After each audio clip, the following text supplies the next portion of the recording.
महाराज के अमृत वचन सर्व पवित्र धर्मों के पवित्र शास्त्रों के आधार पर। परमेश्वर ने कहा, कबीर साहब ने कहा, स्वामी जी यदि प्रारब्ध का कष्ट भोगना ही पड़ गया तो भक्ति की क्या आवश्यकता है फिर? अगर किसी के संस्कार में दुख है और दुख है भोगना ही पड़ेगा, फिर भक्ति ने शर्म में मारेंगे। क्या आवश्यकता है इस भक्ति की? कौन करेगा भक्ति?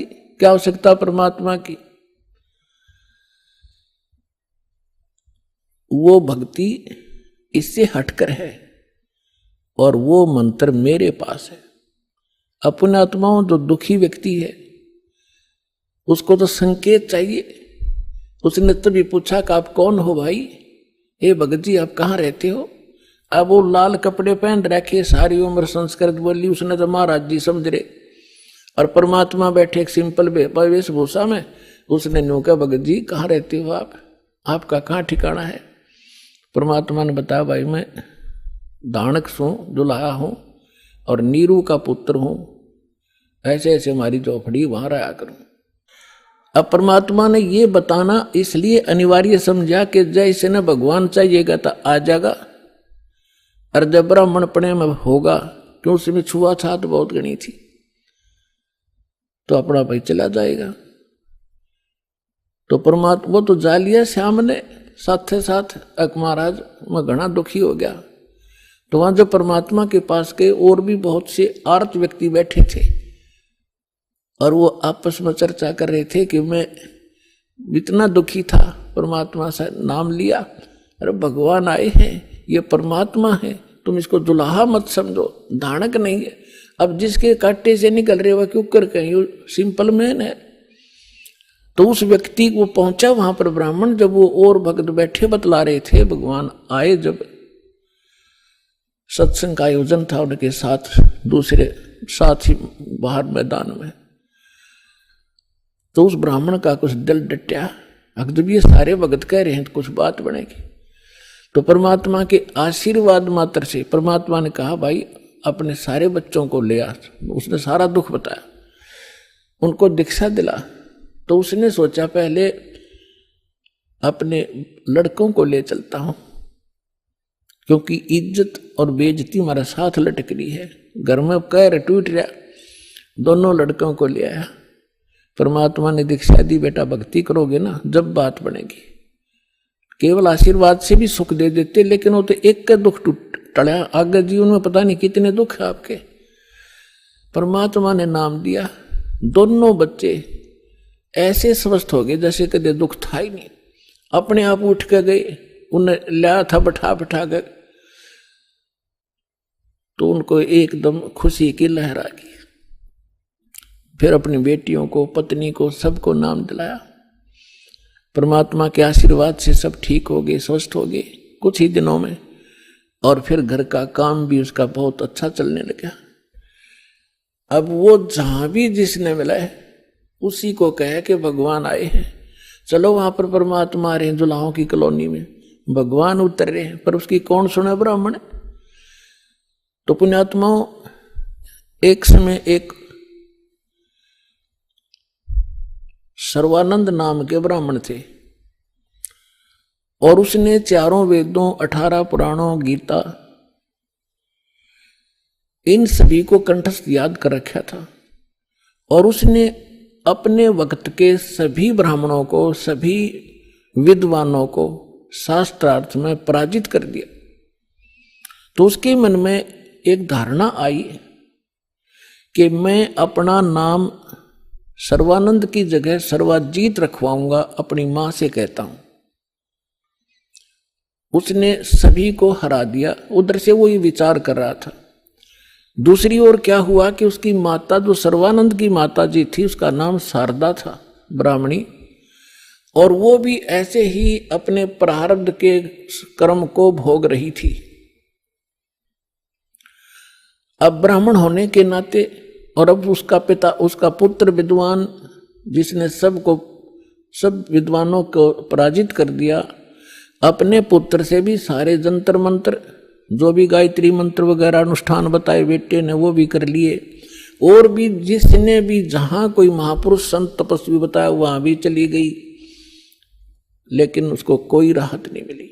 बहुत बुरी बेचैनी रहे, ना भूख लगे, चारपाई पकड़ रखी, अस्थि पिंजर शेष दिखाई दे।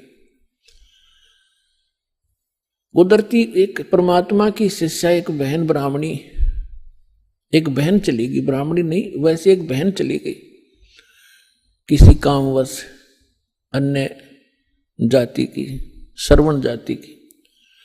तो उसने पूछा कि शारदा कुशल है? उसने चारपाई पे पड़ी पड़ी ने देखा और कहा, बहन कहाँ कुशल हूं, अंतिम सांस गिन रही हूं, बहुत परेशान हूं, काफी वर्षों से असाध्य रोग से पीड़ित हूं। वो परमात्मा की शिष्या लड़की कहने लगी कि बहन कहीं दिखाया नहीं आपने? कि सभी डॉक्टर दिखा लिए, वैद्यों से चेक करा लिया, और कोई साधु संत आसपास नहीं छोड़ा, सभी ने कह दिया कि तेरे प्रारब्ध का कष्ट है, तेने भोगना ही पड़ेगा।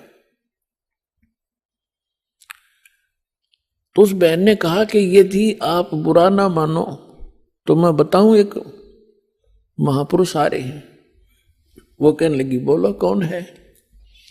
कि मेरे गुरुजी से दीक्षा ले लो, मैं भी पहले बहुत परेशान थी, आपसे भी बुरी हालत थी मेरी नहीं, मेरे बच्चों की भी स्थिति थी, मेरे पति को भी तकलीफ थी, प्रेतबाधा थी, और मुझे असाध्य रोग था।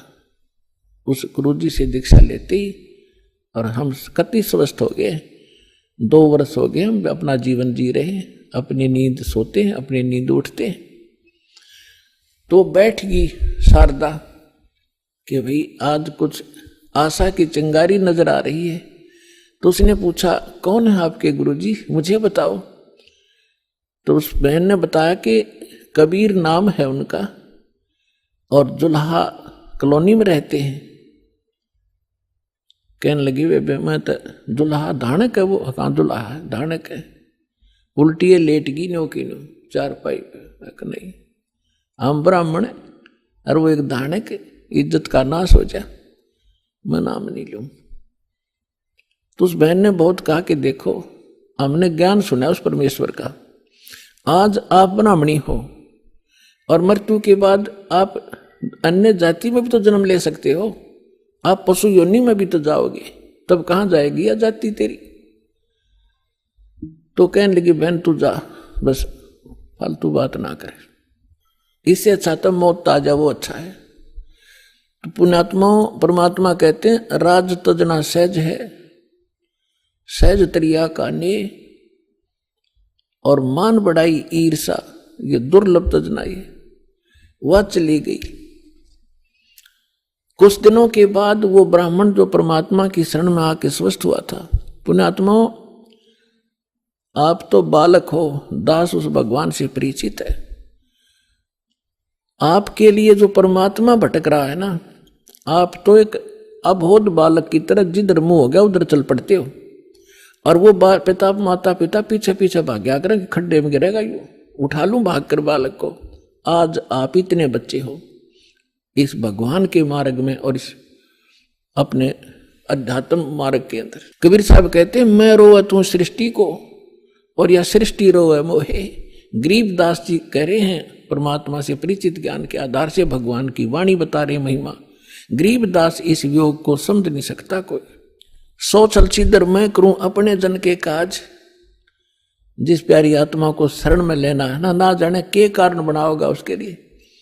तो वो ब्राह्मण चला गया कि वो निकटतम नाती भी था उनका। पहले दूर देश से आना जाना महीने में नहीं होता था, 6 महीनों में 2 1 वर्ष बीत जाता था रिश्तेदारियों में आने जाने में। तो वो ब्राह्मण उसी काशी शहर के आसपास कोई गांव था उसका रहने वाला था, और शारदा बनारस में काशी में रहा करती थी। तो एक दिन वो किसी कामवश शहर में आया था, तो उसने सोचा चल रिश्तेदार के घर चलते हैं। जब वहां पहुंचा तो शारदा घर अपने उसी तरह उसी स्थिति में थी। राम रमी करी, नमस्कार हुआ, कुशल मंगल पूछा। तो शारदा ने अपना सारा दुखड़ा रोया कि मैं बहुत दुखी हूं, बहुत बुरा हाल है मेरा, मैं तो अंतिम सांस गिन रही हूं। तब उस ब्राह्मण ने कहा कि आप हमारे गुरुजी से दीक्षा ले लो, आप स्वस्थ हो जाओगे। और मेरी हालत का आपको पता ही है, क्या स्थिति थी मेरी।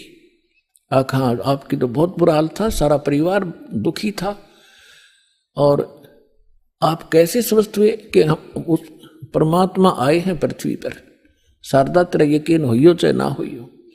और हमारी जो दुर्दशा थी देखने जोगी थी, रिश्तेदार भी नफरत करने लग गए थे, और उनकी कृपा से आज सारे बच्चे स्वस्थ हैं और हम स्वस्थ हैं। 4 वर्ष हो गए मैंने उनसे उपदेश लिए। मेरा तो बुरा ऐसा दुखी शायद पृथ्वी पर कोई प्राणी नहीं होगा जैसा मैं था।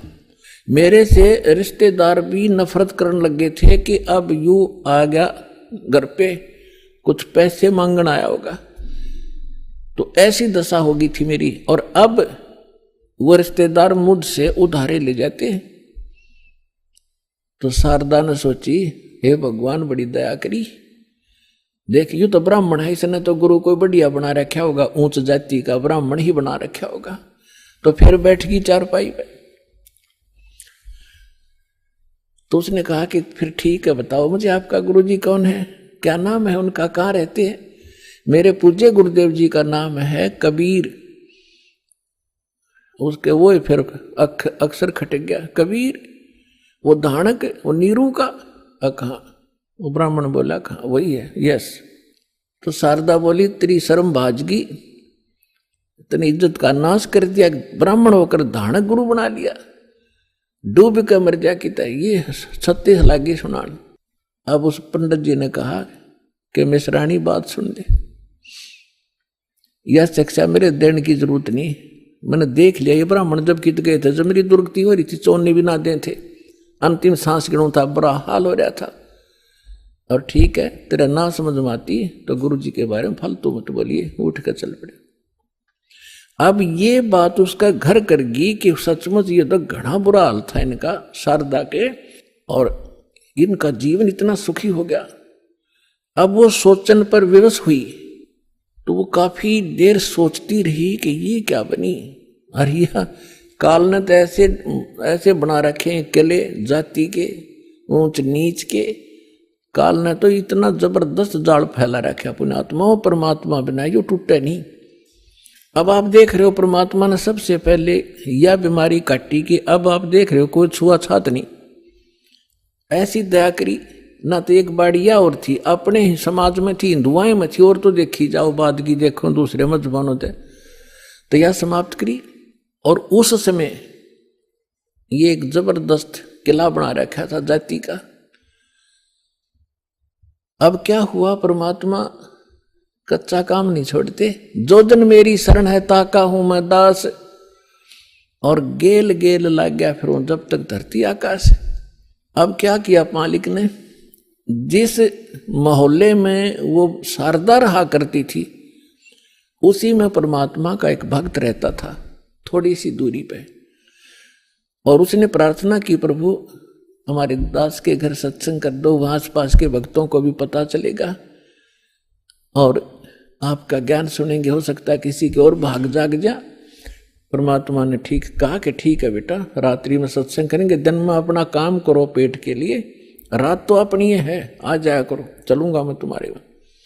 तो उस बहन ने जो सत्संग करवा रही थी भगवान का, आसपास के सभी जगह निमंत्रण भेजा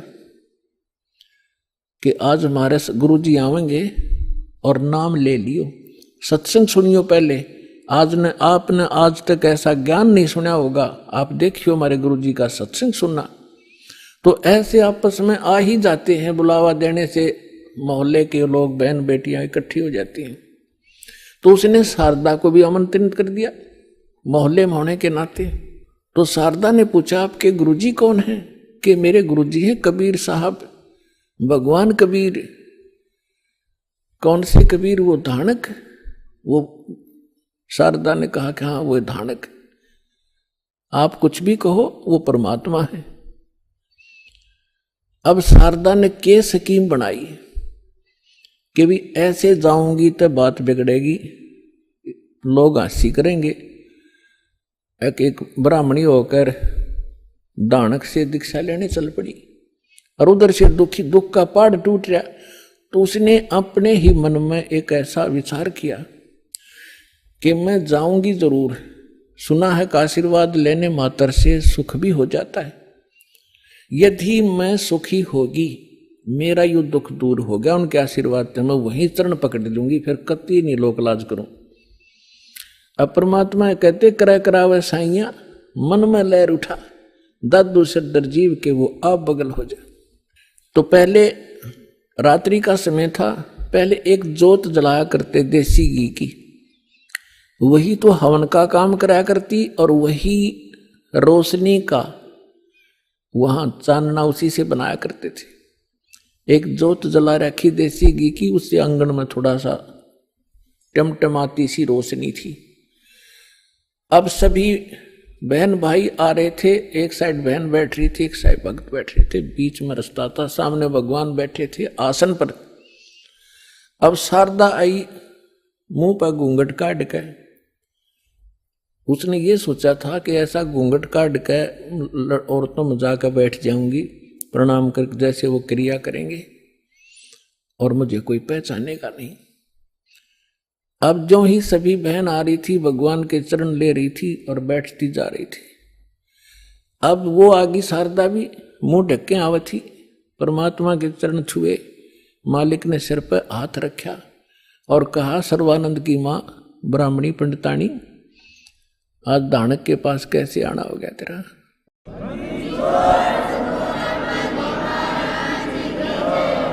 और परमात्मा ने हाथ रख के उठाया भी नहीं था, उसका सारा रोग जो कष्ट था, जो संकट था, वो कति स्वस्थ होगी जैसे दुख कदे था ही नहीं।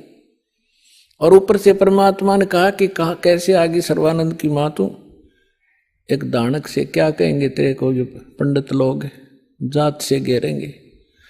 चरण पकड़ दिए उसी समय और फेंक दिया घूंघट उठा के, हे भगवान माफ करना मुझे दुष्टा को, मैं घनी नीच थी, आपके बारे में बहुत कुछ सोचा, आप तो सचमुच भगवान। खड़ी होगी सब न बतावे कि मेरा इतना दुख था, मेरा इतना कष्ट था, मैंने बहुत कुछ अच्छी मंदी भी कही है, तो भगवान पड़े।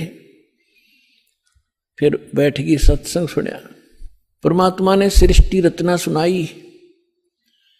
तीन देव की जो करते भक्ति, उनकी कदे ना होवे मुक्ति। गुण तीनों की भक्ति में ये भूल पड़ो संसारे, कह कबीर निज नाम बिना कैसे उतरो पार। अब शारदा को जितना ज्ञान था, राम और कृष्ण, विष्णु और शंकर का, ब्रह्मा जी को तो हम भक्ति करते ही नहीं थे, श्री विष्णु जी और भगवान शंकर की तो हम खूब भक्ति कराया करते। अब सारी सृष्टि रचना सुनाई और ऐसा दुख टल गया उस समय, तो सारी स्वीकार करे थी ना, तो अग्रम मग्रम भी करे, वो थोड़े बहुत हुआ, तो वो भी मालिक ने पहले उसका समाधान कर दिया और सारी सुने थी, सारी हृदय में समावे थी। लगातार उसने आसपास जहां भी सत्संग परमात्मा का होता था वह सारे जान लागी और उसको काफी ज्ञान हो गया। एक दिन क्या हुआ, उसका लड़का जो सर्वानंद था, उसने अपनी मां से कहा कि मां, मैंने इस आसपास के सभी विद्वानों को शास्त्रार्थ में पराजित कर दिया है, अब मैं चाहता हूं कि मेरा नाम सर्वानंद से बदलकर आप सर्वाजीत रख दो। तो मां ने कहा कि बेटा, नाम अच्छी बात है, तेने विद्वानों को जीत लिया, बड़ी अच्छी बात है, लेकिन सर्वानंद भी तो अच्छा नाम है, इसमें क्या दिक्कत है? तो उसने कहा, माता जी ऐसा है ना, अब सबको अपने आप पता लग जाएगा कि इसने सबको पराजित कर दिया, सब पर विजय प्राप्त कर लिया, इसलिए मैं अपना नाम सर्वजीत रखवाना चाहता हूं। उसकी मां बोली, बेटा ठीक है, नाम तेरा बदल दूंगी, लेकिन एक विद्वान और है, उसने पराजित और कर दे। तो वो कहने लगा, बताओ बताओ कौन है? कि मेरे गुरुजी हैं और कबीर नाम है उनका, और जुलाहे की कॉलोनी में रहते हैं। कहने लगे, वो अच्छा, फिर अकमाता आपने बड़ा विद्वान खोजा, उसको संस्कृत भी ना आती, वो क्या जाने सदग्रंथों के बारे में। उसकी माँ बोली, बेटा देख ले, यदि मेरे से इतना नाम बदलवाना है तो उस विद्वान को इतना पराजित करना पड़ेगा। ऐसे नहीं मानूंगी। उससे लिखवा के लाना और उनका अंगूठा लुआ के लाना, एक दो गवाह भी हो साथ में। अब सर्वानंद तो चल पड़ा, मां का आदेश पाते ही चलता हूं। अब जून का महीना, उत्तर प्रदेश, खड़ी धूप पड़े। उधर से परमात्मा कबीर जी की एक मुंह बोली बेटी थी कमाली, वो एक मृतक जीवित की थी किसी शर्त पे, किसी कारण से, किसी सर्कमस्टांस के से। और वो लड़की फिर अपने पिता को छोड़कर परमेश्वर के साथ, अपने वास्तविक पिता के साथ रहा करती थी, युवा हो गई थी। तो वो लड़की दोपहर के समय कुएं पर जल लेने गई हुई थी मटका भरण खातिर। उधर से सर्वानंद जी आ गया, एक बैल के ऊपर सारे सदग्रंथ रखा करता, गीता, 18 पुराण, 4 वेद, श्रीमद् भगवद गीता और 6 शास्त्र। बैल के ऊपर जैसे गधे पर बोरा डाल लिया करें, ऐसे बोरा डाल के उनमें रखा करता था, सुंदर कपड़े लपेट के। उस बैल को लिए हुए आ रहा था। अब जुलाहों की कॉलोनी में, और उस समय पंडित जी आचार्य, वो भी सा विद्वान सुप्रसिद्ध, तो सभी ऐसे देख रहे थे जैसे पहले गांव में हाथी आ जाता, सारे गांव निकल कर आ जाया करता, हाथी देखेंगे, ऊपर चढ़ चढ़ कर मकानों पर देखा करते थे। तो सभी देख रहे हैं कि ब्राह्मण कैसे आ गया हमारी कॉलोनी में। अब देखो लीला दाता की, उसको इतनी भयंकर प्यास लगा दी, उसकी आंखों में प्राण आ गए सर्वानंद के। और सामने वाली लड़की पानी पर लग रही, उसके पास आकर कहा कि ये लड़की जल्दी पानी पिला बेटी, मेरे प्राण निकलने जा रहे हैं। तो लड़की ने बाल्टी उसके कर दी, ले पी लो। उन्हें अपना करमंडल ले रहा था, उसमें डालकर गट गट पी लिया। अब उसने देखा कोई देख तो नहीं रहा तुझे, कितने दानकों के जुलाहों की कॉलोनी कुएं का पानी पी लिया। कोई देख तो, सब देख रहे थे, सब चारों तरफ देख रहे थे। तो उसने अपनी इज्जत बचाने के लिए लड़की को डांटा कि लड़की, ये किसका कुआं है, किस जाति का कुआं है। तो लड़की ने कहा जी दानकों की कॉलोनी में तो दानकों का कुआं हुआ कर, ब्राह्मणों का नहीं हो सकता। ये तूने पहले क्यों नहीं बताया मुझे? पंडित जी पानी पी कर जात नहीं पूछा करते, तू पहले पूछता। जब तक तेरे पसीने आ रहे थे तेरी जान जाने वाली थी, अब तुझे जाति दिखाई देती है। मर जाता 2 मिनट तुझे पानी नहीं मिलता तो फिर कहता है बेटी छोड़ इन बातों को, यहां कबीर कहां रहता है? तो लड़की ने कहा कि कबीर का घर शिखर में सतलोक में रहता हो, जहां से ले ली गैल और पाव न टेके पपील के, तू पंडित लाद रहा बैल। लड़की ने कहा कि तुझे कबीर चाहिए, वो कबीर सतलोक में रहता है, गगन में, और जहां तक चिट्ठी का पैर नहीं टिक सकता, तू इन पोथियों से जाएगा वहां कबीर से मिलने। तो कहने लगा ए लड़की गणी ना बोला है, यूं बता यहां कहाँ रहता है इस कॉलोनी में वो? लड़की बोली आ जाओ मेरे पीछे पीछे, मैं उन्हीं की बेटी हूं। अब लड़की मटका उठा के चल पड़ी, सर्वानंद बैल आके पीछे पीछे, लड़की थोड़ी आगे चली गई और जाकर कहा पिताजी एक ब्राह्मण आवा है सारे पोथे लिए, आपको पूछ रहा है, आपके साथ अवश्य कोई वाद विवाद करेगा। परमात्मा ने कहा बेटा कोई बात नहीं, ज्ञान की चर्चा तो होनी चाहिए, अच्छी बात है, उसको बुला लो अंदर। वह लड़की बाहर आई और कहा सर्व आओ जी, आ जाओ पिताजी अंदर हैं, आ जाओ। तो सर्वानंद बाहर खड़ा हो गया और कहा ले लड़की ये मेरा लोटा ले जा, पानी का भरवा दिया कि एक पानी का मेरा लोटा भर दे। बाहर खड़ा खड़ा लड़की ने पानी का लोटा भर दिया और कहा इस लोटे को जाके कबीर को दे दे और इसका क्या उत्तर दे फिर मुझे बताना बाहर आकर के। अब लड़की उस लेकर उस लोटे को भरे हुए को और धीरे धीरे परमात्मा के पास गई और कहा पिताजी एक वो ब्राह्मण युग ने ऐसे ऐसे कहा है कि ये लोटा दिया है, कहा कि इसका उत्तर दें वो मुझे बताना इस जल को। और इतना भर दिया कि वो पानी लबालब भरा हुआ था उस लोटे के ऊपर तक, उसमें जरा सा भी पानी डाल दे तो बाहर जावे, इतना फुल भर के दे दी।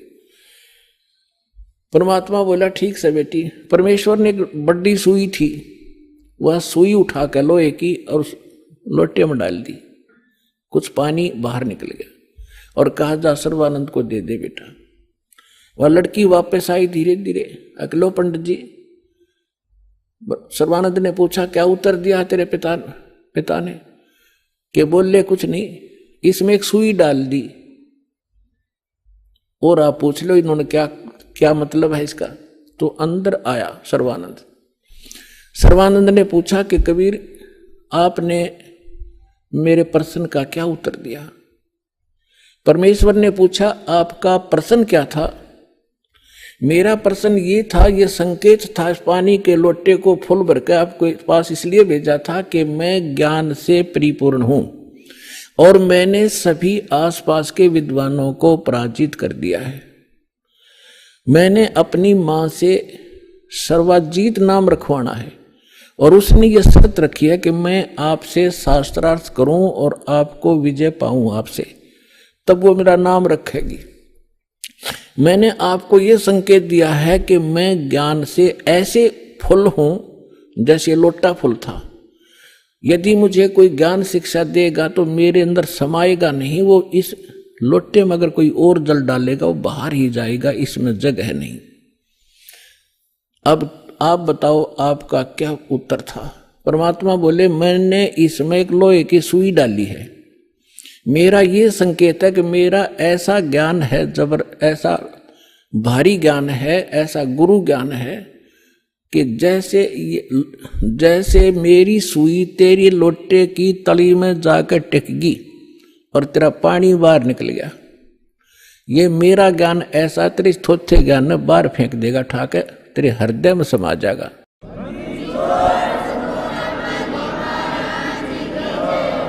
और ज्ञान सब ज्ञानड़ी, कबीर ज्ञान सो ज्ञान, जैसे गोला तोब का वाई करता चले मैदान। अब सर्वानंद ने कहा कि ठीक है आप करो शास्त्रार्थ। उसी समय वहां आसपास के जुलाहे और उनकी गोष्ठी सुनने के लिए आकर बैठ के, वो बेचारे भोले भाले अनएजुकेटेड सामने बैठ के सर्वानंद ने कहा कि कबीर बोल क्या प्रश्न करेगा? परमेश्वर ने कहा कि कौन ब्रह्मा का पिता है, कौन विष्णु की मां, शंकर का दादा कौन है, पंडित जी दियो बता। ब्रह्मा विष्णु महेश के माता पिता कौन है, इनका दादा कौन है? अब सर्वानंद की बुद्धि तो वहीं टिकी हुई थी, ये सर्वेश्वर है महेश्वर है, इनके कोई माता पिता नहीं है। आप ऐसे ही कह रहे हो, इनके कोई माता पिता नहीं। अब परमेश्वर ने कहा कि आप देवी भागवत 3रा स्कंद निकालो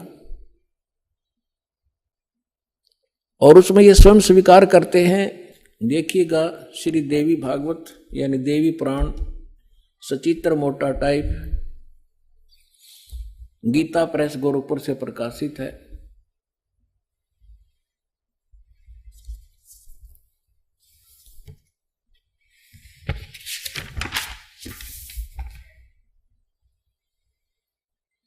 संपादक है हनुमान प्रसाद पोदार, चिमनलाल गोस्वामी।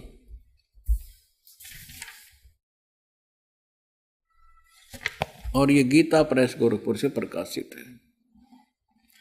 इसके 123 पृष्ठ पर देखिएगा।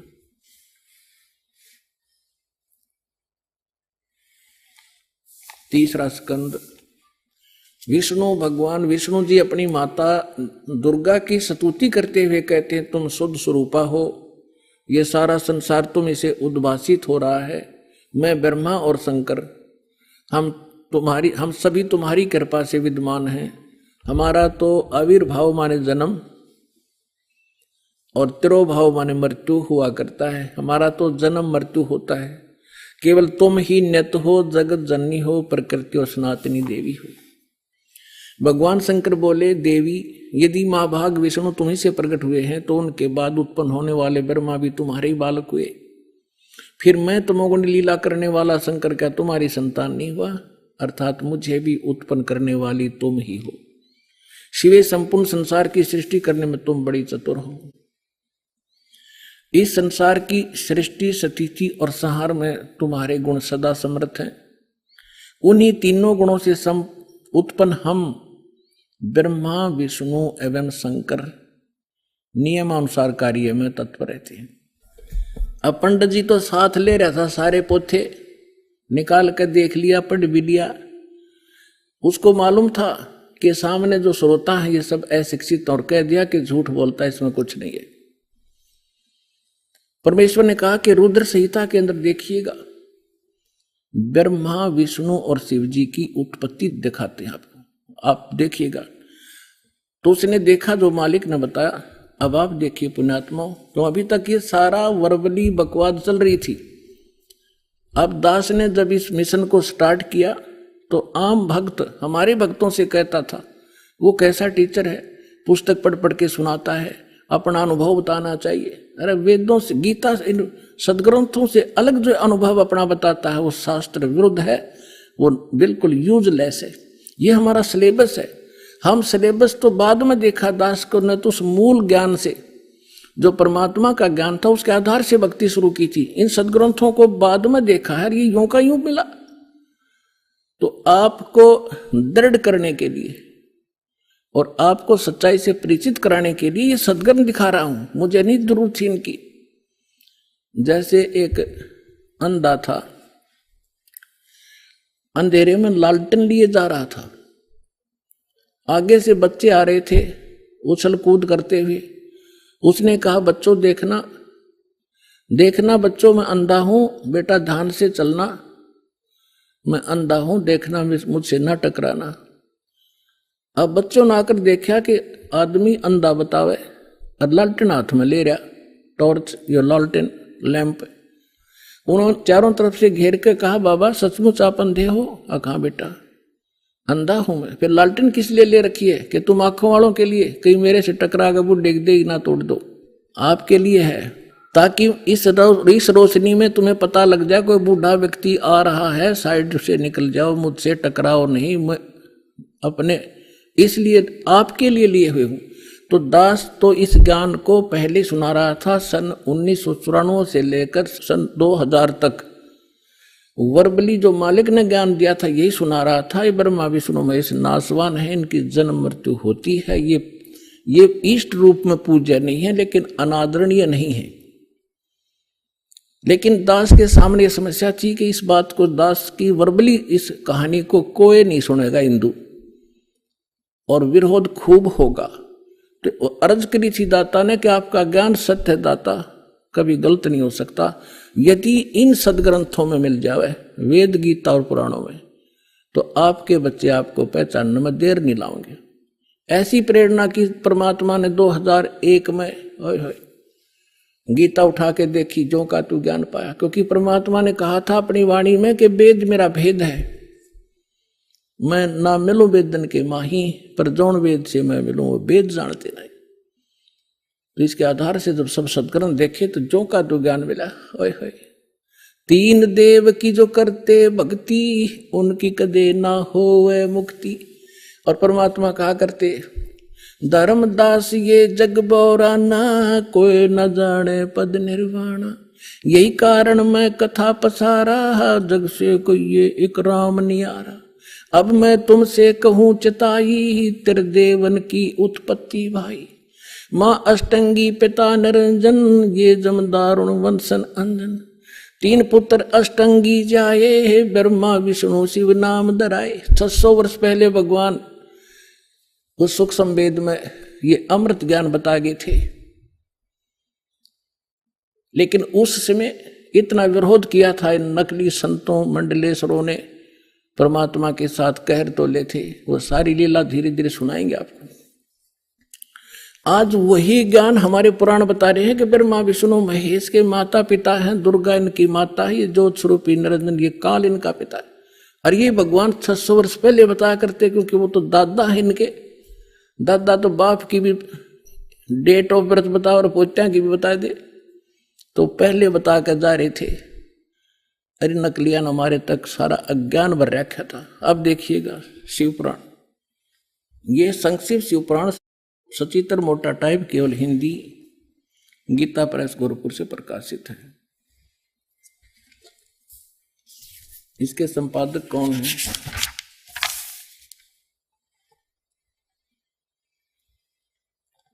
हनुमान प्रसाद पोदार, और ये गीता प्रेस गोरखपुर से प्रकाशित है।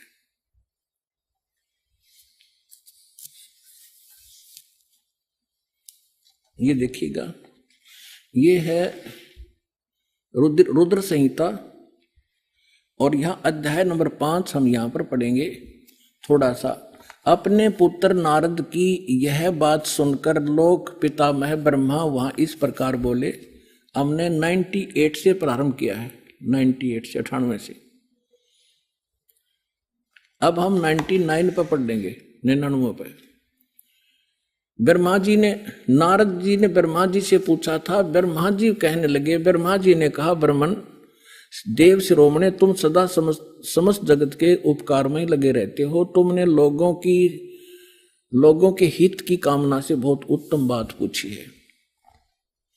जिसमें समस्त चराचर जगत नष्ट हो गया था, सर्वत्र केवल अंधकार ही अंधकार था, न सूर्य दिखाई देता था न चंद्रमा, अन्य ग्रहों का भी और नक्षत्रों का भी पता नहीं था। उस समय तत् सत ब्रह्म, इस श्रुति में जो सत सुना जाता है एकमात्र वही शेष था। अब हम 100 पृष्ठ पर आगे अपने काम की बात पढ़ेंगे। शिव महापुराण रुद्र संहिता हम पढ़ रहे हैं। जिस परब्रह्म के विषय में ज्ञान और अज्ञान से पूर्ण, यानी कुछ साची कुछ झूठी उक्तियों द्वारा इस प्रकार विकल्प किए जाते हैं, उसने कुछ काल के बाद सृष्टि का समय आने पर द्वितीय की इच्छा प्रकट की। उसके भीतर एक से अनेक होने का संकल्प उदित हुआ। तब उस निराकार परमात्मा ने अपनी लीला शक्ति से अपने लिए मूर्ति यानी आकार की कल्पना की। वो क्या बना? मूर्ति रहित परम ब्रह्म, जो मूर्ति रहित परम ब्रह्म है उसकी मूर्ति ये भगवान सदाशिव हैं। अर्वाचीन और प्राचीन विद्वान इन्हीं को ईश्वर कहते हैं। अपने आत्माओं, ये कौन है? सदाशिव ये काल है, और ये इसने प्रतिज्ञा कर रखी है कि मैं कभी किसी के सामने अपने काल रूप में, ओरिजिनल रूप में नहीं आऊंगा। जो श्री कृष्ण के अंदर से निकल कर इसने अर्जुन को दिखाया था भयंकर रूप, वो है इसका असली रूप। तो ये क्या करता है? अपने पुत्र किसी को ब्रह्मा के रूप में दर्शन देता है, किसी को शिव के रूप में, किसी को विष्णु के रूप में। तो यहां ये काल के विषय में ब्रह्मा जानकार नहीं है। ये कौन है? कहते वो निराकार था, फिर साकार बन गया सदाशिव। अब देखो सदाशिव कौन है? भगवान सदाशिव है वो मूर्ति। अर्वाचीन और प्राचीन विद्वान उन्हीं को ईश्वर कहते हैं। उस समय एकाकी रहकर स्वेच्छानुसार विहार करने वाले उस सदाशिव ने अपने विग्रह माने शरीर से स्वयं ही एक स्वरूप भूता शक्ति यानी दुर्गा की सृष्टि की, एक स्त्री की सृष्टि की, जो उनके अपने श्रेयांग से कभी अलग होने वाली नहीं थी। उस पराशक्ति को प्रधान प्रकृति गुणवती माया बुद्धि तत्वों की जननी तथा विकार रहित बताया गया है। वह शक्ति अंबिका कही गई है। अब ये क्या कह रहा है ब्रह्मा जी? पुण्यात्माओं, अब देखो कमाल की बात है। देवी पुराण के अंदर 3रे स्कंद में ब्रह्मा जी अपने पुत्र नारद को बताता है कि बेटा, मैं जब उत्पन्न हुआ मैं कमल के फूल पर बैठा था और युवा मेरा शरीर था। मुझे नहीं मालूम मैं किसने उत्पन्न कर दिया, मेरा उत्पत्ति करता कौन है, मैं कुछ नहीं जानता। अब यू बताओ है उस अपने बाप की उत्पत्ति वो क्यों कर बना? तो ये आप पे कह रहा है कुछ सच्ची कुछ झूठी। तो ये इसने परमात्मा जब प्रथम बार आए थे वो इस ब्रह्मा से मिले, विष्णु जी से मिले, शिव जी से मिले थे, उनको सृष्टि रचना सारी कथा सुनाई थी। इन्होंने एक बार तो स्वीकार किया था, फिर काल प्रेरणा से माल्य के ज्ञान को रिजेक्ट कर दिया था। अब वो सुना हुआ ज्ञान यहाँ कुछ अटकलबाजी कर रहा है। ये परमात्मा ने तो ये बता रखा है कि इस काल ने दुर्गा को खा लिया था, बुरी नीयत वो उसके पेट में चली गई थी, फिर वो परमेश्वर ने आकर निकाली थी, तब ये दोनों पति पत्नी रूप में रहने लगे थे। अब ब्रह्मा जी इसको दूसरे ढंग से कह रहा है कि उस सदा शिव ने इसने सिर पैर का पता नहीं कि उसने अपने शरीर से एक स्त्री उत्पन्न की जो कभी उसके अंग से अलग होने वाली नहीं थी। अब ये देखिए, उस समय एकाकी रहकर स्वेच्छानुसार विहार करने वाले सदाशिव ने अपने विग्रह से स्वयं ही एक स्वरूप भूता शक्ति की सृष्टि की जो उनके अपने श्रेयंग से कभी अलग होने वाली नहीं थी। वो कौन है? उस पराशक्ति को प्रधान भी कहते हैं। ये प्रधान शब्द राखियो याद, प्रकृति भी याद रखना। ये प्रधान और प्रकृति शब्द आपके श्रीमद् भगवत गीता के अंदर दास सिद्ध करेगा कि दुर्गा और काल के संयोग से ब्रह्मा विष्णु महेश की उत्पत्ति हुई। वहां ये प्रधान और प्रकृति शब्द है। तो ये समझना कौन है ये प्रधान। ये कह रहे हैं उसी को प्रधान, प्रकृति गुणवती माया बुद्धि दोनों तत्वों की जननी तथा विकार रहित बताएगा। वह शक्ति अंबिका कही गई है। उसी को प्रकृति सर्वेश्वरी और त्रिदेव जननी, ओह, ब्रह्मा विष्णु महेश की माता, उनको उत्पन्न करने वाली, नित्य और मूल कारण भी कहते हैं। सदाशिव द्वारा प्रकट की गई यानी उसके शरीर से निकली हुई उस शक्ति के 8 भुजाएं हैं, अष्टंगी। 3 पुत्र अष्टंगी जाए, ब्रह्मा विष्णु शिव नाम धराए। 600 वर्ष पहले मालिक बता गए थे। आज हमारे ये पवित्र सदग्रंथ उसको सेकंड कर रहे हैं, समर्थन कर रहे हैं भगवान की वाणी का। और जिनको संस्कृत भी नहीं आवती ब्राह्मण कहा करते, और गुरु जी हमारे क्या जाने दानक जुला, वो समृद्ध थे, सब वो प्रत्येक चींटी तक की भाषा जानते, सब पशु पक्षियों की भाषा जानते हैं। और इन्होंने उसको रिजेक्ट करके डाल रखा था लाल को। अब संभालो पुण्यात्माओं, आपका कल्याण हो जाएगा। उसको सदाशिव द्वारा प्रकट की उसकी शक्ति के 8 भुजाएं हैं। नाना प्रकार के आभूषण उसके श्री अंगों की शोभा बढ़ाते हैं। वह देवी नाना प्रकार की गतियों से संपन्न है और अनेक प्रकार के अस्त्र शस्त्र धारण करती है। एकाकिनी होकर वह माया संयोग वसात अनेक हो जाती है। वे जो सदाशिव हैं उन्हें परम पुरुष, ईश्वर, शिव, शंभु और महेश्वर कहते हैं। यहां देखिएगा, अब 101 पृष्ठ पर आ गए हम। रुद्र संहिता। वे अपने सारे अंगों में भस्म रमाए रहते हैं उन काल रूपी ब्रह्म ने। इसको काल कहो, ब्रह्म कहो, सदाशिव कहो। उन काल रूपी ब्रह्म ने एक ही समय शक्ति के शक्ति के साथ शिवलोक नामक क्षेत्र का निर्माण किया था। उस उत्तम क्षेत्र को काशी कहते हैं। वह परम निर्वाण व मोक्ष स्थान है जो सबके ऊपर विराजमान है। वे प्रिय और प्रियतम, वो पति पत्नी रूप में शक्ति और शिव, दुर्गा और काल जो परमानंद स्वरूप है, उस मनोरम क्षेत्र में नित्य निवास करते हैं। शिव और शिवा ने, काल और दुर्गा ने प्रलय काल में भी उस क्षेत्र को अपने सानिध्य से मुक्त नहीं किया। आइए अब हम उन श्रद्धालुओं के अनुभव जानते हैं जो जगत गुरु तत्वदर्शी संत रामपाल जी महाराज जी से दीक्षा प्राप्त कर चुके हैं तथा उनके द्वारा बताए गए भक्ति मार्ग पर चल रहे हैं। जी नमस्कार। नमस्कार सर जी। क्या नाम है आपका? अमर चक्रधारी भगत। कहाँ से आए आप? सर वैसे तो छत्तीसगढ़ से हूँ मगर रहता महाराष्ट्र पुणे में। संत रामपाल जी महाराज से नाम दीक्षा लेने से पहले आप क्या भक्ति साधना करते थे? सर संत रामपाल जी महाराज की भक्ति करने से पहला मैं संतोषी माता का व्रत रखता था और ऐसे जो पारंपरिक हमारे छत्तीसगढ़ में जो पूजाएं होती थी, अपना गणेश पूजा और नवरात्रि, ये सभी अपने पूजा करते थे। सर जो हिंदू धर्म में पारंपरिक पूजाएं होती है वो सभी प्रकार की पूजाएं आप कर रहे थे, तो फिर आपको संत रामपाल जी महाराज से नाम दीक्षा लेने की क्या जरूरत आन पड़ी? सर ये सब पूजा करते हुए भी अपने को ये खाली कुछ भी लाभ नहीं होता था भगत। इतने सारे अपन पूजा करते थे मगर अपने हाथों में कुछ भी नहीं आता था। बहुत सारी पूजा करने के बाद ऐसा दिखता था नहीं था कि अपने को कुछ लाभ हुआ हो अपनी ज़िंदगी। इसलिए थोड़ा सा कि पिताजी ने हमको ये बोला कि भाई ऐसा ऐसा भक्ति है तो आप करके देखो। तो हम वो बार बार इग्नोर करते थे कि हाँ इस बाबा बाबा के चक्कर में पड़ेंगे और ये अपना ठीक है, इतना अपना अच्छा चल रहा है। तो पिताजी फिर भी बार बार हमको प्रेशर करते थे, नहीं भाई कर लो कर लो। तो मैंने ऐसे एक बार चैलेंज कर दिया था, नहीं तुम्हारा गुरुजी चलो, मुझे तो टाइम नहीं मिलता, 7 बजे से सुबह काम पे लगने के बाद 7 बजे तक काम करता हूँ, और तुम्हारा गुरुजी क्या मुझे खाने पीने को थोड़ी ना देगा। टीवी लेने के लिए बोलते हैं, टीवी लेने के लिए क्या तुम्हारा गुरुजी पैसा देगा क्या? तो पिताजी ने भी ऐसा ही बोल दिया कि हाँ क्यों नहीं देगा, अपना गुरुजी सबको देता तो तुमको भी देगा। ठीक है मैं तुम्हारे गुरुजी को देखता हूँ और मैं बोलता हूँ, फिर मैं लेता हूँ यानी कि टीवी, आपका गुरुजी पैसा दिया। तो बाद में क्या हुआ भगत जी, मैंने टीवी ली। भगत जी फर्स्ट टाइम ही मेरे को, जब भी मैंने मेरे पिताजी के बोलने से मैंने वो सब किया, बाद में मुझे 3 लाख रुपए का 3 महीने में ऐसा लाभ हुआ। तब उस समय मैं जुड़ा नहीं था। बाद में मेरे दिल में ऐसे जगह बन गई, यार इतना ये कैसा क्या हो गया। तो बाद में पिताजी ने मैं बोला देखो कितना तुमको अच्छा लाभ हो गया, अभी तुम क्या करो, नाम दीक्षा लो और वो भक्ति करो। तो मैं उनको झूठ मूठ का ऐसा ही बोल दिया कि ठीक है अपन करेंगे। बाद में मेरी शादी तय हो गई। शादी में कैसा भगत जी, छत्तीसगढ़ में मेरा शादी होना था, तो मेरे शादी में 4 बकरे कटना था।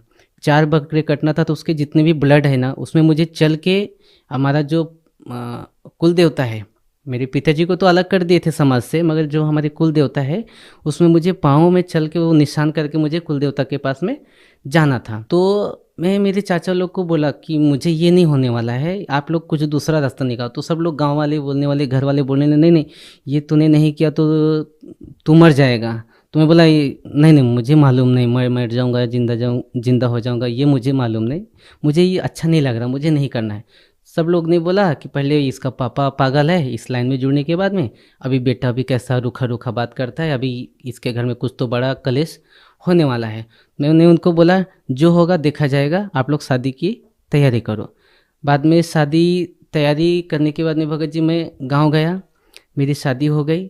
शादी होने के बाद में मैं अपना फिर महाराष्ट्र आ गया। महाराष्ट्र आने के बाद में मेरे पिताजी फिर फ़ोन करने लगे कि बेटा क्या हुआ है, क्या कुछ तैयारी जाते हैं। तो पिताजी का ज़्यादा ऐसा प्रेशर होने का, तो मैं बोला चलो यार इनका भी कुछ रह जाएगा मान सम्मान, चलो एक बार घूम के आते हैं। तो घूम के आने के बाद भगत जी उधर गए। बरवाला जाने के बाद में वहाँ का माहौल बहुत अच्छा लगा, मगर अपन ऐसे फॉर्मेलिटी गए थे, पिताजी हमको प्रेशर करता था और मेरी भक्तमती को भी बोला था हम नहीं उधर जुड़ने वाले, अपन खाली घूम के आ जाएंगे, इनका भी मन शांत हो जाएगा, अपन को बार बार बोलेंगे नहीं। उधर जाने के बाद भगत जी अच्छा सा लगा, मगर मन भी नहीं हुआ कि जुड़ जाते हैं। बाद में वहाँ का कुछ नियम था कि भाई संत रामपाल जी महाराज से आशीर्वाद लेने से पहला आपको नाम दीक्षा लेनी होती है। मैं बोला यार इतना दूर आए हैं यार, आशीर्वाद ले लेते, चलो झूठ मूठ का ना अपन नाम दीक्षा ही ले लेते, परमात्मा चलो आशीर्वाद है, कुछ तो अपना अच्छा कुछ हो जाए बोल के अपन जुड़ गए। चलो जुड़ जाते, देखेंगे आगे कुछ होगा देखी जाएगी। तो मैंने नाम दीक्षा ले ली। नाम दीक्षा लेने के बाद में फिर लाइन में लगा, माइयों की तरफ से परमात्मा आशीर्वाद देते आए, फिर हमारी तरफ से फिर परमात्मा आशीर्वाद देते गए। मुझे आशीर्वाद देने के बाद में भगत फिर माइयों की तरफ में गई आशीर्वाद देने के लिए। फिर भगत लोग पंडा हटा दिए, फिर दूसरा लाइन लगा, उस लाइन में फिर मैं ज़बरदस्ती घुस के फिर एक बार परमात्मा का आशीर्वाद लिया। बाद में मुझे अच्छा सा सुकून अच्छा लगा, ऐसा लगा कि जैसे कि मुझे कुछ बोझ सर से हट गए। ये दुनिया का झंझट ही ऐसा है कि उधर कहाँ मर रहे थे, इधर ही चलो ठीक ठाक है, कुछ लफड़ा नहीं है, यहाँ सब अच्छे विचार वाले लोग रहते हैं। बाद में मैं मेरी भगतमती के पास गया कि यार चलो भाई तुम भी जुड़ जाओ, अच्छा मुझे लग रहा। फिर वो मेरे से झगड़ा करने लगी कि मैं इसी कारण तुम्हारे साथ नहीं आ रही थी, तुम मुझे मालूम था तुम जुड़ने वाले हो, मुझे झूठ मूठ का लेके आ गए। तो सर जब आपने संत रामपाल जी महाराज से नाम दीक्षा ली, संत रामपाल जी महाराज से नाम दीक्षा लेने के बाद क्या कोई लाभ भी मिला आपको? हाँ लाभ तो बहुत सारा मिला सर जी।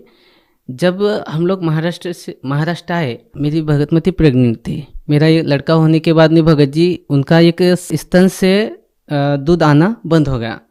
तो हमने डॉक्टर से दिखाया, उन्होंने बोला बहुत खर्चा हो गया। उस समय हमारी आर्थिक स्थिति बहुत ख़राब थी सर, क्योंकि गाड़ी एक्सीडेंट होने के कारण सब पैसा, सोना चांदी जितने भी घर थे सब खत्म हो गई थी। तो माता पिता भी ने हाथ उठा दिए थे कि हमारे पास कुछ भी नहीं, हम ब्याज से भी लेके पैसा ऐसा खर्च किए थे, लेबर लोग को पेमेंट दिए थे, तो हमारे पास कुछ भी पेमेंट नहीं था। मैं भगत मित्र को बोला, भाई अपने पास कुछ भी रास्ता नहीं, अपन रोड पे आ चुके हैं, तुम परमात्मा के साथ चाहे चैलेंज करके जुड़ जाओ, चाहे कुछ भी, जो एक बार जुड़ जाओ और तुम्हारा ऐसा ऐसा हो जाएगा, तो आप परमात्मा की भक्ति करना ठीक हो जाए तो करना, नहीं तो कोई बात नहीं भाई, ज़बरदस्ती नहीं है। तो उन्होंने भी ठीक है चलो देखते हैं, अभी तुम्हारा गुरुजी मेरे को ठीक कर देंगे ना, तो मैं नाम दीक्षा ले लेना, ऐसे बोले। तो सर वो जो चैलेंज परमात्मा को किए थे, उन्होंने बोला था तुम्हारे गुरुजी मुझे अच्छे कर देंगे तो मैं जुड़ जाऊंगी। तो उन्होंने संत रामपाल जी महाराज को अरदास लगाई और बोले कि गुरुजी आप मुझे कहीं ठीक कर देते हो तो मैं आपकी भक्ति करूंगी। मेरी पत्नी की सीना इतनी फूलती जा रही थी क्योंकि दूध बाहर नहीं निकल पा रहा था, पूरा ब्लॉक हुआ था। इसके कारण धीरे धीरे पूरी बॉडी दूध के कारण भर गई थी, निकल भी नहीं रहा था और वो दर्द कम नहीं हो रहा था। बाद में संत रामपाल जी महाराज को चैलेंज किया कि आप मुझे बिना पैसे के यदि ठीक हो जाता है तो आपके संत रामपाल जी महाराज से मैं नाम दीक्षा ले लूँगी। तो मैं बोला ठीक है, आपके संत रामपाल जी महाराज सब ठीक करेंगे, आप पहले दीक्षा ले लो। उन्होंने अरदास लगाई, भगवान आप मेरी ये प्रॉब्लम है सॉल्व कर दो, हमारे पास पैसा कुछ भी नहीं, हमारी आर्थिक स्थिति खराब है, डॉक्टर भी ऑपरेशन के लिए बोल रहे, हमारे पास पैसा भी नहीं, हमारी आर्थिक स्थिति भी बहुत खराब है, आप हमारे ऐसा हमारा प्रॉब्लम सॉल्व हो जाएगा तो मैं आपकी भक्ति करूँगी। तो परमात्मा की ऐसे चमत्कार हुई भगत जी, बिना दवाई के एक 15 से 20 दिनों के अंदर में वो स्वस्थ हो गई। वो फिर फूट के वहाँ से मवाद निकला, फिर धीरे धीरे उसमें हमने मेडिकल में ही जा जाके एक 20 रुपए का पाउडर होता है वो डाल के ऐसा उसको दवाई लगा के ठीक हो गया। डॉक्टर के पास में गया नहीं कि बड़ा ऑपरेशन का ऐसा कुछ खर्चा ही नहीं आया। फिर संत रामपाल जी महाराज के कारण मेरी धर्मपत्नी की तबीयत ठीक हो जाने के कारण उसको पूर्ण लाभ हुआ। आज वो नाम दीक्षा ले चुकी है और मस्त मेरे से अच्छी वो अभी भक्ति कर रही है। अभी हमारा वापस मैं सांगली चला गया अपनी जगह पे जहाँ पे रहता था। वहाँ जाने के बाद अपना आर्थिक स्थिति थोड़ा ख़राब हो गया था। उसके बाद में हम गांव जाने वाले थे, मेरे पास लास्ट 500 रुपये ही बचा था। तो सर जी मेरे पास लास्ट 500 रुपये थे, तो हमने नियोजन कर लिया था कि भाई चलो महाराष्ट्र से छत्तीसगढ़ जाते हैं और अपना कुछ नहीं है, इधर पूरा बिजनेस थोड़ा सा लॉस हुआ, अपन उधर ही जाके कुछ तो खेती बाड़ी करेगी। सर जी वहाँ से फिर मेरे को एक फ़ोन आया, संत रामपाल जी महाराज से हमने अरदास लगाई थी, तो परमात्मा ने संत रामपाल जी महाराज ने वहाँ से उनका आदेश आया था कि परमात्मा दया करेंगे, आप लोग भगवान की भक्ति करते रहो। संत रामपाल जी महाराज का ऐसा आदेश आया। तो भगत जी हम 500 रुपये ही मेरे पास था, गया तो वहाँ से फ़ोन आया कि आपको एक 60 लाख का टेंडर आपको हम देते हैं। तो मैं कम से कम भगत जी उनको सर जी उनको 50 बार बोला कि ये मुझे कैसे आ सकता है, मैं तो ये बिल्डिंग बनाने का काम ही नहीं करता, मैं लेबर कॉन्ट्रैक्टर हूँ। लेबर कॉन्ट्रैक्टर, आप मुझे बिल्डर का काम बता रहे कि आपको हम इतना पैसा देंगे और आपको हमारा घर बना के देना पड़ेगा। तो कम से कम उसको मैं 50 फ़ोन लगाया और बाद में पूरा वेरीफाई किया कि भाई सच में ऐसा है क्या। तो बोले हाँ है। तो बोले नहीं मुझे यकीन नहीं होता। तो मैं वो 500 रुपये लेके उनके पास गया। वो मुझे उसमें नाश्ता भी करना था, पेट्रोल भी डलाना था और 70 किलोमीटर जाके वापस भी आना था, मतलब 150 किलोमीटर आना था। गया, सर जी इतना बड़ा चमत्कार हुआ परमात्मा संत रामपाल जी महाराज की वजह से। मुझे 50,000 रुपये जगह पे एडवांस दिया। मेरे पास सिर्फ 500 रुपये था लास्ट टाइम। जब मुझे 50,000 रुपये दिया तो मेरी वहाँ पे आंसू निकल गए। मैं बोला भगवान ये क्या मेरे पास इतना बड़ा चमत्कार होगा कि मैं यहाँ का अनजान, मैं छत्तीसगढ़ का रहने वाला, ये मुझे 50,000 कैसे दे दिए, क्या हुआ कैसे हुआ बोल के। बाद में मैं यहाँ से काम से रोते 70 किलोमीटर तक घर वापस गया, भगत मती को पैसा दिखाया। बाद में मैं बोला देखो परमात्मा ने मुझे 60 लाख का मुझे काम दिया है। भगत मती को विश्वास नहीं। मैं बोला देखो मेरे अकाउंट में पैसा है और 500 रुपये का मिठाई लेके गया था बगीचा। मेरा बच्चा था ना, मैं जब मिठाई भी इसके लिए लेने के लिए जाता था दुकान में तो मेरे पास पैसा नहीं रहता था। मैं सोचता था कि मैं तेल लेके जाऊँ कि मेरे बच्चे के लिए 5 रुपये का कैडबरी लेके जाओ। इतना मेरी हालत ख़राब थी, मुझे कुछ भी समझ में नहीं आता था, इतना वीकनेस हो गया था। मगर परमात्मा ने जब 50,000 रुपये दिया, रोते पूरा वहाँ तक गया अपनी भगत में। मेरी भगत में भी इतना रोने लगी, देखो इतना बड़ा चमत्कार कर दिया परमात्मा कि अपन अच्छे से भक्ति करेंगे, ये दुनिया के लफड़े में नहीं पड़ते अपन। सब जो दुनिया अपने को रखे या ना रखे, संत रामपाल जी महाराज को जिंदगी भर अपन छोड़ेंगे नहीं। जान दो दुनिया की, अपन दुनिया की सुनने वाले नहीं, अपने छोकर गांव निकाला करे, चाहे दुनिया से कहीं से कुछ हो, अपन परमात्मा को नहीं छोड़ेंगे। ये इनका जीवन दान देने का तो मेरे को भगत जी अभी के डेट में कम से कम 60 लाख मुझे काम मिलने के बाद भगत जी सर जी मैंने उनका पूरा काम कंप्लीट किया। कम से कम 1.5 करोड़ का अब तक काम किया उनका भी। मेरा काम अभी कम से 8 साइड मैंने फाइनल किए हैं। 3 काम मिलने के 60 लाख का टेंडर हुआ, वो फाइनल किया। बाद में मुझे 3 काम और मिला कम से कम 40 लाख का, वो फाइनल किया। अभी कम से कम मेरा 25 लाख का काम चालू है, वो मैंने अभी पेंडिंग है, आधा अधूरा काम है। मेरा घर में रहने का नहीं तकलीफ था भगत जी, बारिश हुआ तो 10 ठिकाने से पानी नीचे गिरती थी। संत रामपाल जी की दया से अभी मेरा 4 मंजिल का घर बनाया हूँ। अभी कुछ दिन पहले अभी मैं सोल्ड 4 व्हीलर गाड़ी लिया है, जो मेरे गांव में किसी के पास गाड़ी नहीं। 8 लाख की सोल्ड गाड़ी लिया है।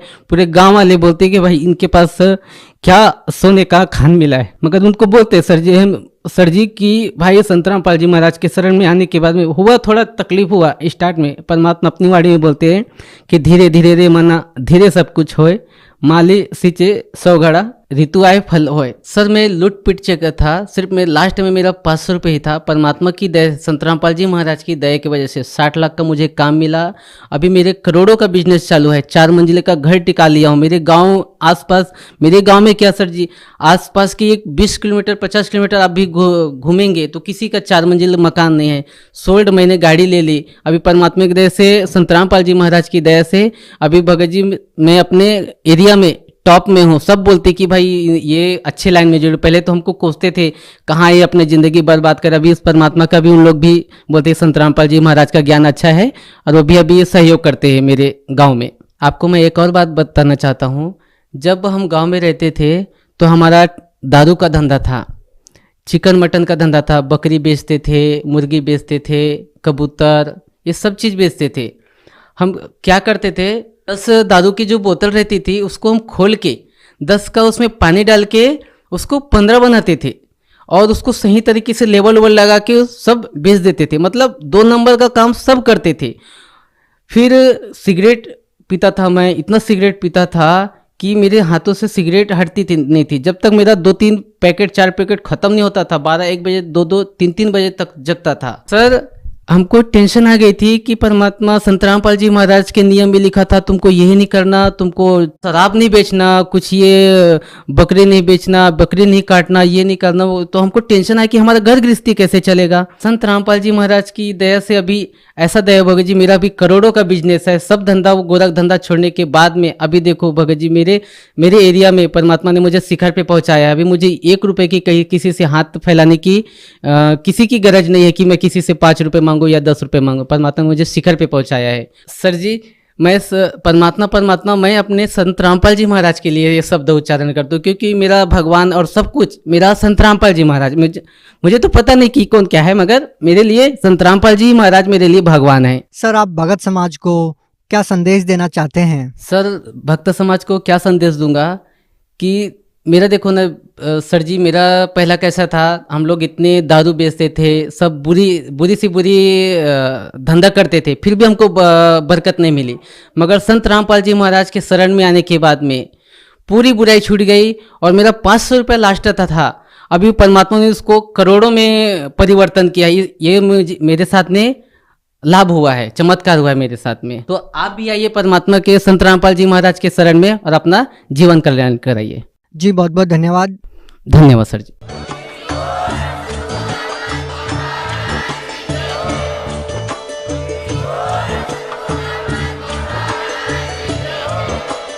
आप सुन रहे थे जगत गुरु तत्वदर्शी संत रामपाल जी महाराज जी के मंगल प्रवचन। अधिक जानकारी के लिए विजिट कीजिए हमारी वेबसाइट www.jagatgururampalji.org। संत रामपाल जी महाराज जी के शुभ आशीर्वाद से पूरे विश्व भर में 500 से भी ज्यादा नाम दीक्षा केंद्र हैं, जिन पर संत रामपाल जी महाराज जी द्वारा ऑनलाइन निशुल्क नाम दीक्षा दी जा रही है। अपने नजदीकी नाम दीक्षा केंद्र का पता करने के लिए संपर्क करें 8222880541।